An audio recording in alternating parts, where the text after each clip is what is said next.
Yes, and I'll show you the complexity of LIGO, and it's because we have three optical cavities, the two arms and the power recycling mirror, and then in addition we have a Michelson whose port has to be kept dark. We have 4 degrees of freedom.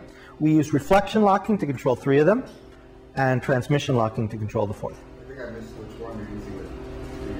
Which of the 3 versus 1 that you're using? So reflection locking, Pound-Drever locking, is how you control a Fabry-Perot cavity, an optical cavity, which are 3 of the 4 degrees of freedom that are important in LIGO. The 2 arms and the power recycling.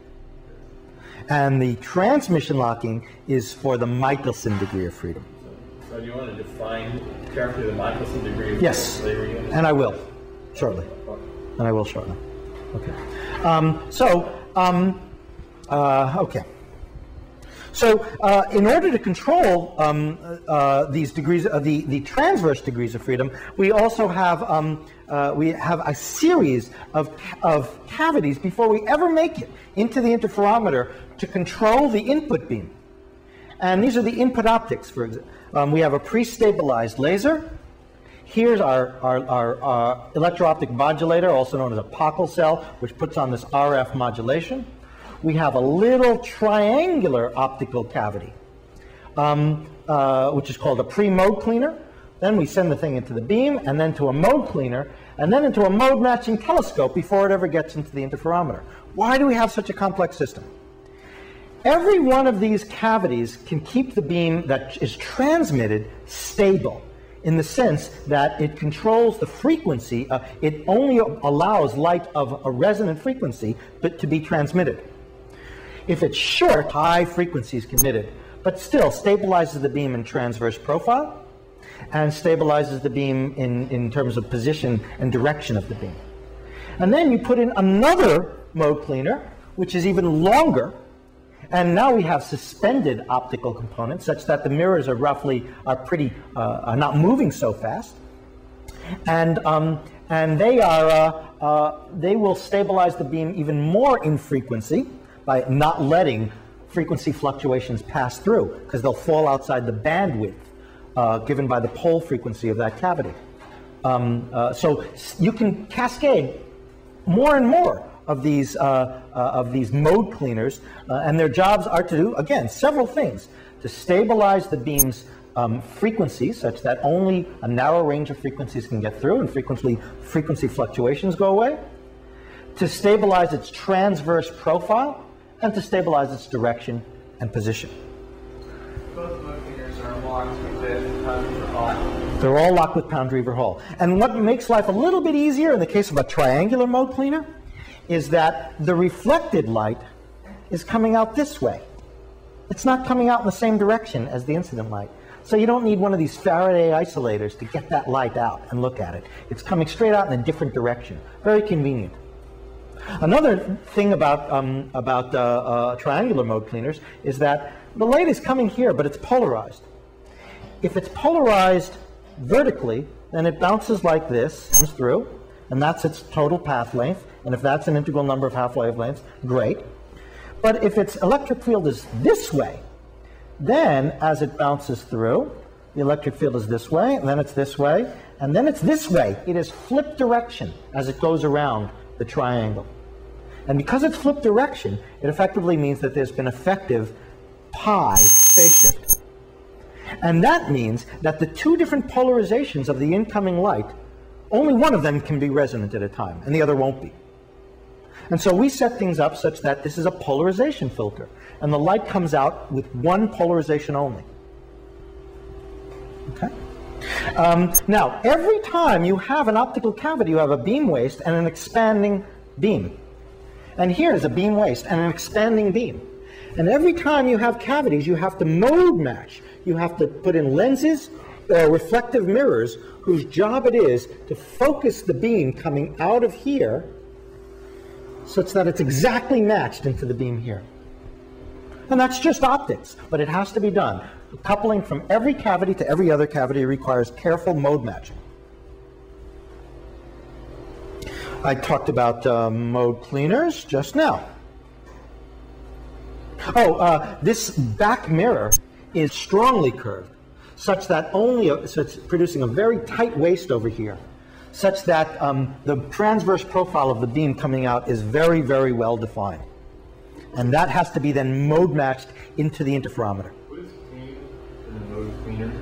That means we're throwing away any components of the light that are fluctuating in frequency, fluctuating in intensity, fluctuating in position or in direction, or in transverse profile. All those fluctuations get thrown away. They're dirt. We're cleaning up the beam. To what extent can you actually suppress amplitude fluctuations? You don't get much suppression. You don't get much suppression of amplitude, so I sort of misspoke when I said intensity fluctuations are also filtered. Direction and transverse wave function. It does average out amplitude fluctuations. Yeah, it averages them out a little bit, so you get a little bit of filter. Storage time of the light and stuff. Yeah, storage time of the light. Storage time. Yeah. You had a question?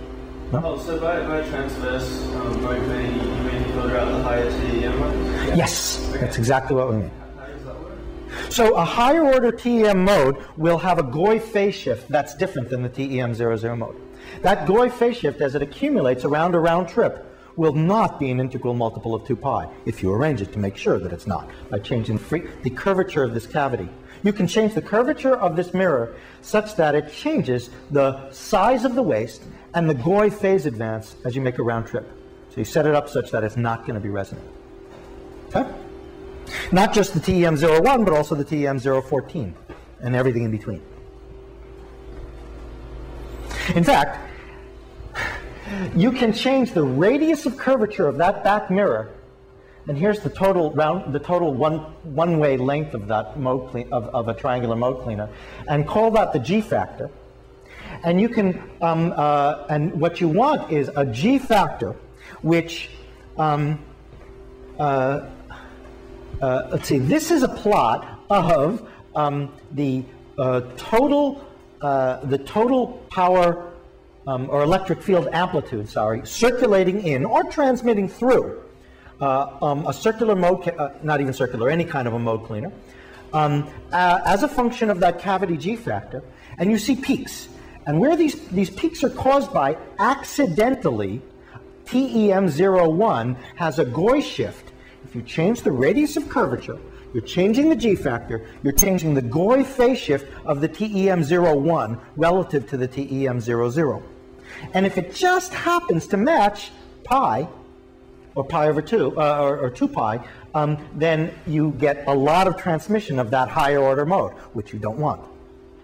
So you make a plot like this and plot all these peaks are different TEM modes, 01, 02, 03, all the way up to 016, and 88, which has the same phase shift as 016 and 16.0. And you choose a cavity G factor, which means choosing a radius of curvature for a given length. Don't get, this is taking care of higher order modes resonate in the cavity. So let's just back up, just so I understand it clearly. So what you're plotting here is effectively the radius of curvature of that back mirror. That's what's being plotted horizontally. You're showing the resonances for the various higher order modes. Various higher order modes. And this is actually sort of an envelope curve. One really looks like this, and another really looks like this, and another really looks like this, and this is an envelope over all those TEM modes. M plus N. That's really all that matters. So how high in order do you currently do this? This is 16. Up to about 16. Yeah, and you're hoping that when you get to higher orders, I mean, there isn't much of that coming out of the laser, okay? And that's true for the most part. Cavities after cavities within cavities. I mean, really, the LIGO interferometer, in order to make use of all these tricks, is a complicated optical device, a really complicated optical device, in order to be sensitive to something like 10 to the minus 10 rad phase shifts. We cascade optical cavities, each longer and more stable than the one before, to quiet the beam frequency fluctuations more and more, and the transverse profile fluctuations more and more over a wider and wider frequency band. Okay? So laser goes to the pre-stabilization of the laser, to the input mode cleaner, to the power recycling cavity, and then finally into the arms. These are separate resonant cavities. Separate resonant cavity here, separate resonant cavity here. But this is a resonant cavity that surrounds these resonant cavities. And in fact, for advanced LIGO, we'll have another one called the signal recycling cavity and an output mode cleaner as well. Every time you go from cavity to cavity or cavities within cavities, you need careful mode matching. And you need to be able to tune that in situ, because nothing ever works the way it was designed on a spreadsheet. Mode matching telescopes, I talked about them. Okay. How do we choose the transmission of the input mirror of the arms? This turns out to be a very important guy, because if you make the input mirror reflectivity very high, then the light can bounce back and forth. You're always making the end mirror as close to 1 as possible. If you make the input one very close to 1, there'll be a lot of bounces, a lot of gain in that optical cavity. But the cavity pole will get smaller. So as you increase the reflectivity of the input test mass, you're increasing the arm cavity gain, which means you've got a lot of light that will respond to a gravitational wave. So at low frequencies, your sensitivity to gravitational waves gets better. But and that's the DC strain sensitivity. But the pole frequency gets smaller. And so, ignoring all these other curves, just the black one, you can see that as the ITM reflectivity is increased, we improve our DC sensitivity at the expense of our high frequency sensitivity. And there's a family of curves that you can choose by choosing the input test mass reflectivity. So how do you choose it? You look at all the other curves. All the other curves have nothing to do with sensing the gravitational wave. And I'm ignoring radiation pressure, which does have to do with sensing the gravitational wave. But basically, let's look at the seismic noise, which is a wall, and the test mass suspension noise, which falls like 1 over f squared and has resonances due to the suspension resonances, and other things like that. You look at all those other noise curves that you really can't do anything about, or that you've done everything you can about, and then you choose your shot noise curve, which depends on the reflectivity of the input test mass more than anything else. And you choose it to maximize this region of sensitivity. And this is the first choice you make when you design a LIGO interferometer, is this. If, for example, for advanced LIGO, this seismic noise goes way down because we spend gazillions of dollars on seismic isolation systems, then you can afford to do this to sort of improve things in this regime. You might remember that gravitational waves, you know, LIGO is in many ways optimal for detecting interesting gravitational waves, but really there aren't that many astrophysical sources out here at 1,000 hertz. There are lots of astrophysical sources at low frequencies. Of course, the reason why these intermediate frequencies that LIGO are sensitive to are so interesting is that's just where the binary inspirals merge. So that's really the most interesting place if what you're looking for is colliding black holes, which some of us are. So the game is to try to reduce, is to try to pick up this area around here, where LIGO can't really operate, but advanced LIGO can. And that will really tremendously improve our sensitivity to binary inspirals in this regime. Okay, and we do that. And when we do that in advanced LIGO, we're going to change the input test mass reflectivity. Yeah? In that picture, what's the purple one that has peak 10 hertz? The purple one with a peak at 10 hertz? What the heck is a peak at 10 hertz doing there? Can't even read it. It has a resonant peak at 10 hertz. Highest peak. Highest one. Just the highest on the left. Yeah, this thing here you're talking about. I'm trying to remember. It's a crazy one, isn't it? What is this thing at 10 hertz? Thermal noise, but the peak got to be... No, the green is the suspension thermal noise. What? Thermal noise goes up to -5 Yeah. And should go up to -1/2 below the resonance. That's not thermal noise. Gee, you know, I'm not even sure what the heck that is. I wish I could read this. Actually, I can read it over here. somebody did some really detailed calculation of some resonant frequency of a suspension, like I think that's the top plate of the of the suspension. I don't know. It's a piece of metal. Okay. Piece of metal that's vibrating at 10 hertz. Let's talk about suspensions. I've talked enough about optics, and we've been talking for a long time. This not work. Sorry? This looks like the one in a different place. No, this is 1 hertz. This is 1 hertz. They all look like this, and there's a reason for it. Okay? Something vibrates. No, this happens to be at 1 hertz. This is 1 hertz. You can't read it, but you can read it. You'd read it if that thing was any good. All springs look the same. Yeah. So let's talk about suspensions. This is really a key, another key or core technology of LIGO. Let's give you a quick introduction. Much more detail. Phil Willems and others will talk about it. Okay. On Wednesday we'll start. Okay, great. So a pendulum is really a beautiful mechanical filter, as is a mass and a spring. And the idea is very simple. Here's your mass. It's hanging on a pendulum. Here's a suspension point. Okay? The suspension point is moving with an x sub 0 at some frequency. The mirror is getting buffeted by noise at some force, maybe buffeted by air or something like that, and it's moving at with some position x. We want x to be small. It's going to be a function of the frequency at which, for example, you vibrated either up here or over here. Okay? Let's not worry about this one right now. Let's consider here. Why? Because every single effect of the noisy environmental world we live in, seismic noise, human noise, people coughing and walking around everywhere, is all getting to the mirror through this pendulum and nowhere else, especially if it's in a vacuum. Nothing else can touch this mass. The only things that really touch this mass are its own thermal vibrations, because it's at 300 degrees above absolute zero, the thermal vibrations of this wire, and the motion of the suspension point. That's it. Okay? Now there is a heck of a lot of motion up here. But look at its response as a function of frequency. If you move this thing very slowly, well, this guy will follow it. So the transfer function, which is the ratio of x to x0 as a function of frequency, is 1. X to x0 is 1 at low frequencies.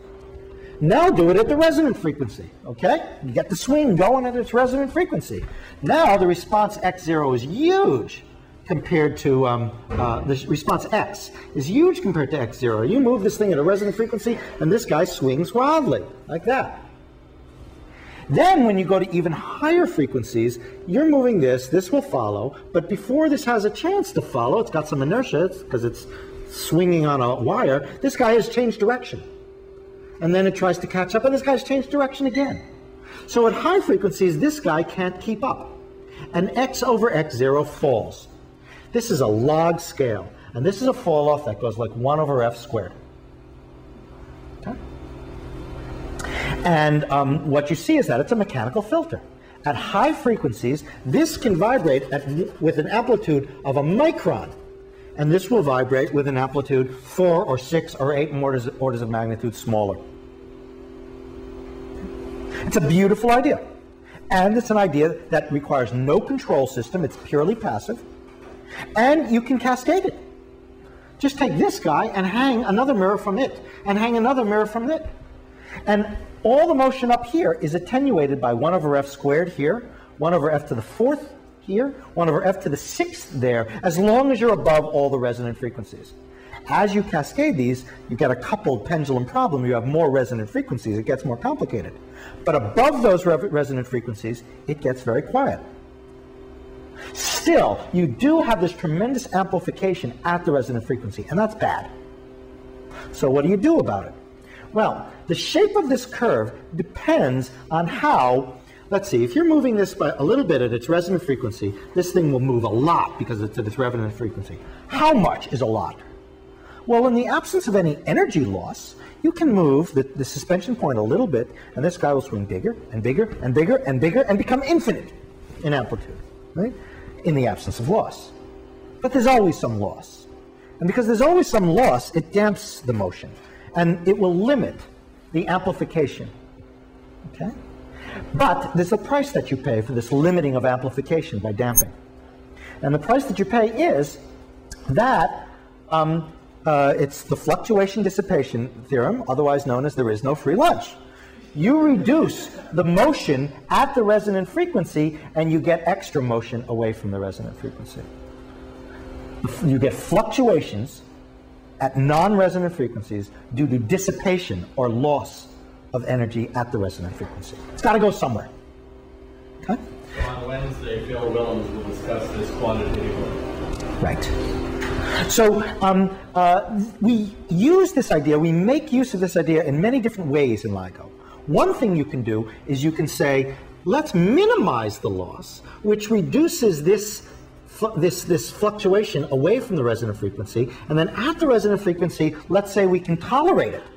So for example, we make our violin modes of those wires really very low lossy, such that they produce an extremely narrow but huge peak in our noise spectrum, and then we just don't look at gravitational waves in that frequency.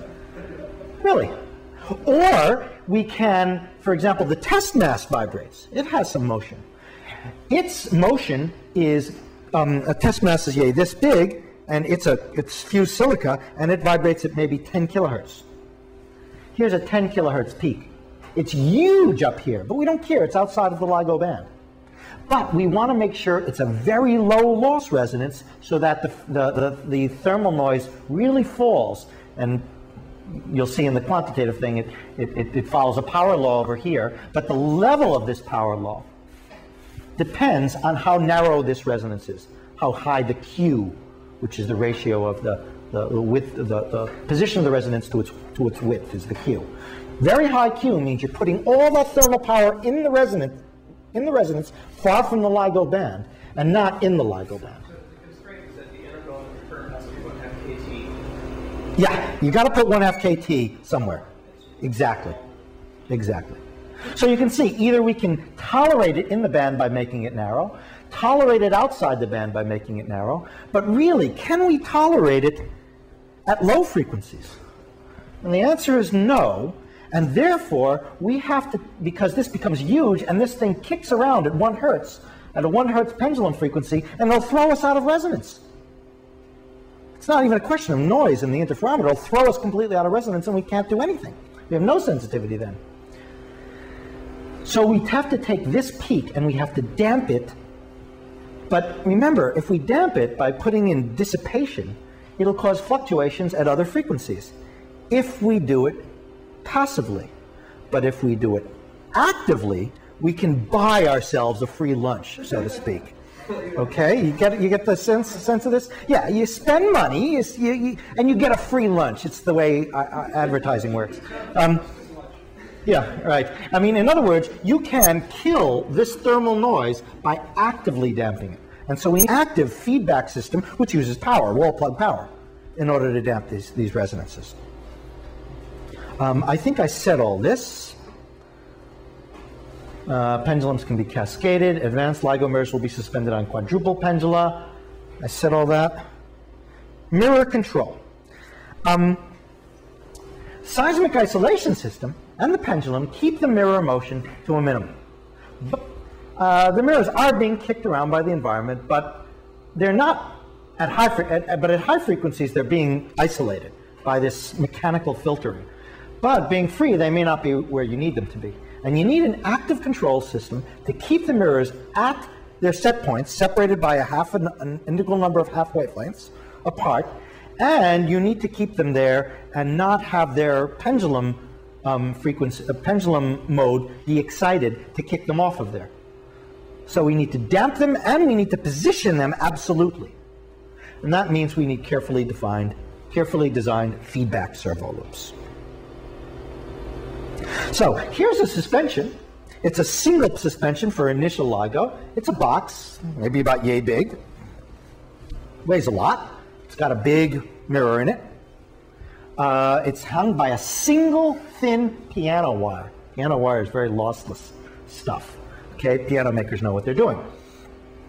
The piano wire touches the mirror on the bottom which causes loss on the mirror motion, the mirror thermal noise, and that's bad. We try to minimize that by having a little standoff here, which you can't see. It's a little rod, and the mirror, the wire touches the rod in a well-defined place, and that minimizes the amount of dissipation, so that when the mirror itself is vibrating thermally, that it's not being damped so much by the fact that there's something touching it. You know, if you touch a bell, you damp it and it stops ringing, and we want to minimize that. But in addition, on the mirrors, we glue little tiny magnets, 1, 2, 3, 4, and 1 on the side. Tiny. You don't want to touch this mirror, so you can put in a tiny magnet. In fact, it's on a standoff, which has a square millimeter surface area that we glue on. 1, 2, 3, 4, and 1 on the side. And then we surround that magnet with this thing here, which we call an OSM, which nobody knows what it stands for, optical sensor and electromagnetic actuator, whatever it's called. And it's doing two things. Here's the standoff. Here's a big mirror. Here's a standoff. Here's a little this little ceramic thing, and inside of it there's an LED and a photodiode. And as the magnet moves, it puts a shadow on the photodiode, and the amount of energy, the amount of electromagnetic energy hitting that photodiode is a measure of the position of this magnet. So it's a sensor. But in addition, it's got a coil, and you can run a current through it, and that will cause a force on this magnet. And that force will push and pull against the pendulum to move the mirror. So it's a sensor and an actuator in a compact little device, and the biggest price that we pay is the fact that we're touching the mirror in order to move it. And another price is that this thing, this actuator, has noise. After all, this coil is a wire, and it's coming through a resistor, and there's Johnson noise through the resistor, and it's actually coming through worse things than that. And the noise is producing current going through the coil, and that current going through the coil is noisy, it's random jitter, and that random jitter is pushing and pulling on the magnet. That's bad, because we only want to push and pull on the magnet when we want to, and not with noisy actuators.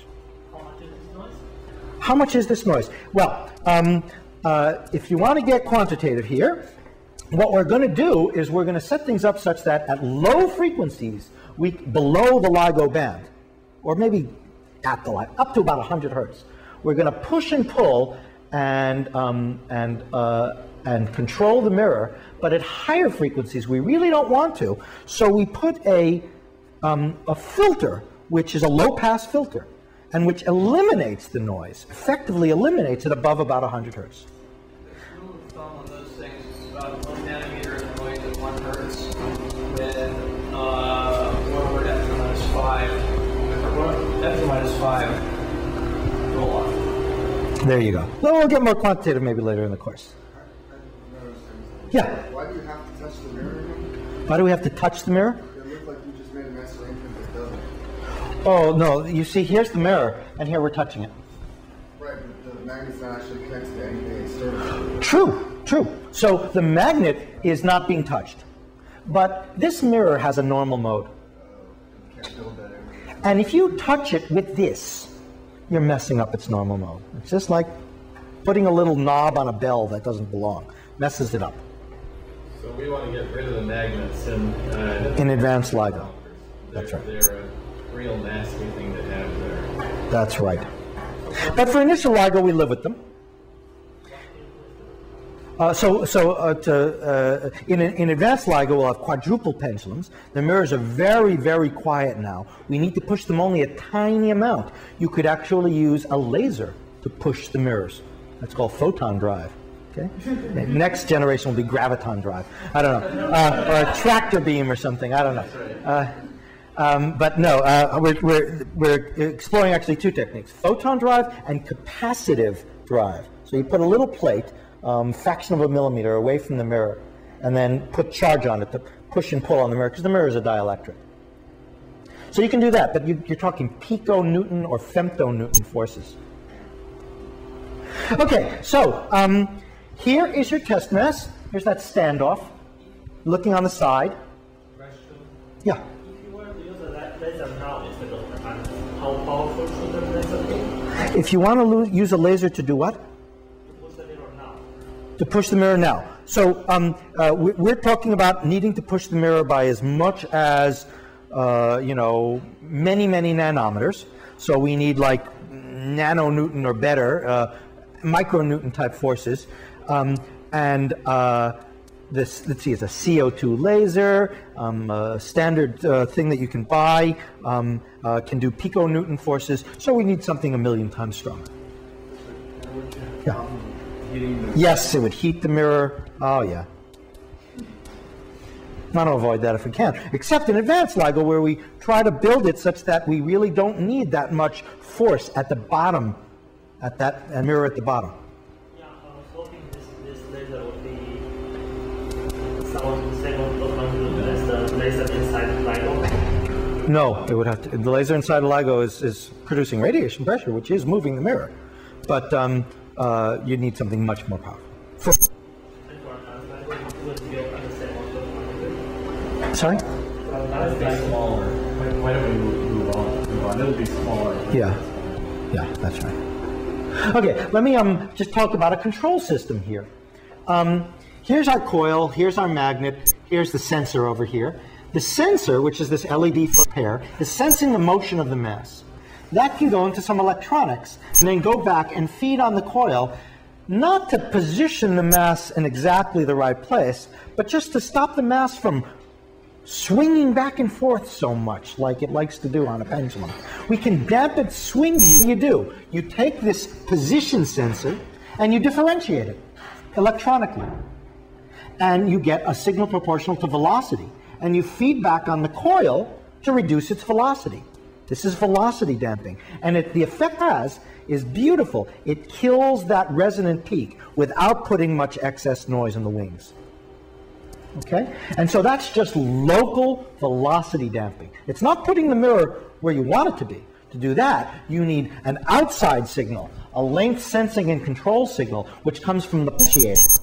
You combine that with the global, which is the position of this mirror relative to that mirror 4 kilometers away, combine the two, and push and pull on the test mass through the coil. That's the simplest control system that we have. It gets complicated though, because each mirror has 5 of these magnets and LED photodiode pairs. They all go into, they all get digitized. It all goes into a digital feedback system, which can put in differentiators and band pass filters and low pass filters before it ever goes to the coil drivers to control the mirrors. And it goes through a matrix which converts 5 LED signals from 5 different places around the mirror to position, pitch, and yaw, and then converts it back to 5 coils. Then we have screens that control these things all over the place. I just was going to flash that. Okay. Now, in LIGO, we have, as I pointed out, a lot of degrees of freedom to control. And considering only the length and not angular degrees of freedom, we have the arm lengths, we have the Michelson, and we have the power recycling cavity. And we can combine them. We usually combine them. L1 plus L2 is the common mode, and L1 minus L2 is the differential mode. That's the gravitational wave. And then here's the average of these 2 lengths is the power recycling, and the difference between these 2 lengths is the Michelson. And all of these are controlled. 4 interferometer lengths controlled with 4 sets of sensors and actuators. And there's also 10 mirror angles, and pitch and yaw for 5 different mirrors. There's actually 6 mirrors there, but one of them is sort of a reference, and all the others are moving with respect to it. So it's a large control problem, and if I had time, I would talk about control systems, but I don't have time to talk about control systems. They're fascinating things, and in particular, the key about them is that you understand a control system by its frequency response, because you're controlling noise, and noise is random, and the only thing that's not random about the noise is its frequency spectrum, and therefore, to control it, you have to study its frequency response. And I don't have time to go over this, unfortunately. So I better stop. We'll do that at some other point. I might, in fact, ask you to come back and do it. I obviously couldn't cover as much as I would like to.